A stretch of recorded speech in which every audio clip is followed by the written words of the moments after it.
Hello everyone. आज हम लोग का टॉपिक है रजिस्ट्रेशंस मीन्स पंजीकरण।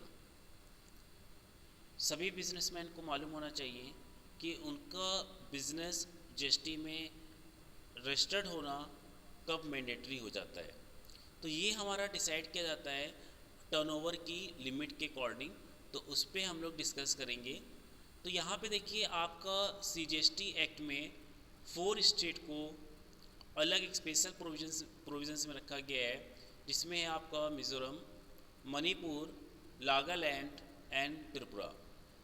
ये लिमिट में अब बताया गया है कि अगर आपका टर्नओवर 10 लाख रुपीज़ से है या उससे ज़्यादा है तो आपको जीएसटी में रजिस्ट्रेशन कराना मैंडेटरी होगा। यानी 4 स्टेट के लिए जो लिमिट बनाई गई है वो लिमिट बनाई गई है 10 लाख रुपीज़। आपका एनुअल टर्नओवर गुड्स का, सर्विस का, या आप दोनों अगर बिजनेस कर रहे हैं, गुड्स का भी कर रहे हैं, सप्लाई भी प्रोवाइड करते, सर्विस भी प्रोवाइड करते हैं, और आपका दोनों का टर्नओवर 10 लाख रुपीज़ या उससे ज़्यादा है तो जीएसटी में रजिस्ट्रेशन कराना मैंडेटरी होगा। ये 4 स्टेट की बात हुई। बाकी एक और फिर स्टेट 6 स्टेट के लिए अलग रूल बनाया गया। अरुणाचल प्रदेश, उत्तराखंड, मेघालय, सिक्किम, पौंडीचेरी एंड तेलंगाना। इसके लिए बनाया गया कि जो आपकी लिमिट होगी वो 20 लाख रुपीज़ होगी। यानी एक क्राइटेरिया रखा गया कि अगर आपका टर्नओवर 20 लाख रुपीज़ से कम है तो जीएसटी में आपका पंजीकरण लेना वॉलेंट्री है, ऑप्शनल है।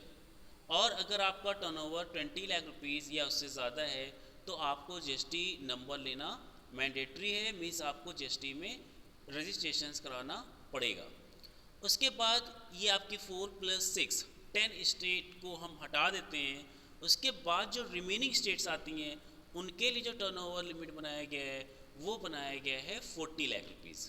अगर आप सिर्फ गुड्स सप्लाई कर रहे हैं तो वो लिमिट है आपकी 40 लाख रुपीज़ कि अगर आपका टर्नओवर 40 लाख रुपीज़ या उससे ज़्यादा है तो आपको रजिस्ट्रेशन कराना पड़ेगा। और अगर आप सर्विस प्रोवाइडर कंपनी है तो ये लिमिट आपकी 40 लाख रुपीज़ वाली 20 लाख हो जाएगी। यानी आपका टर्नओवर 20 लाख रुपीज़ या उससे ज़्यादा है तो फिर आपको जीएसटी में रजिस्ट्रेशन मीन्स पंजीकरण कराना मैंडेटरी होगा।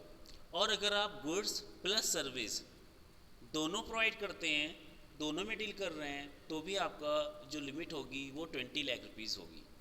तो मीन्स टोटल 3 क्लासिफिकेशन बताए गए हैं। मिजोरम, मणिपुर, नागालैंड, त्रिपुरा के लिए जो लिमिट रखी गई है वो 10 लाख रुपीज़ रखी गई है कि 10 लाख से कम टर्नओवर होने पे आपको जीएसटी में जो रजिस्ट्रेशन आपका ऑप्शनल होगा, अदरवाइज़ आपका मैंडेटरी होगा। उसके बाद अरुणाचल प्रदेश, उत्तराखंड, मेघालय, सिक्किम, पौंडीचेरी, तेलंगाना में लिमिट रखी गई है आपकी 20 लाख रुपीज़। और अदर स्टेट में 2 अलग अलग पार्टीशंस कर दिए गए। पहली जो 2 कंडीशन थी उसमें गुड्स के लिए और सर्विस के लिए एक ही लिमिट थी, और इसमें आपका लिमिट अलग अलग है अदर स्टेट्स के लिए।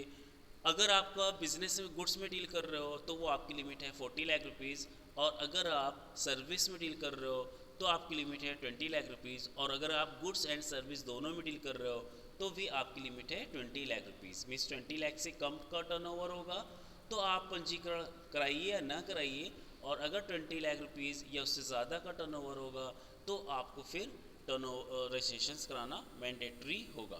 तो इस तरह से देखिए हम लोग ने लिमिट बनाई कि 10 लाख रुपीज़ लिमिट है आपकी मणिपुर, मिजोरम, नागालैंड एंड त्रिपुरा।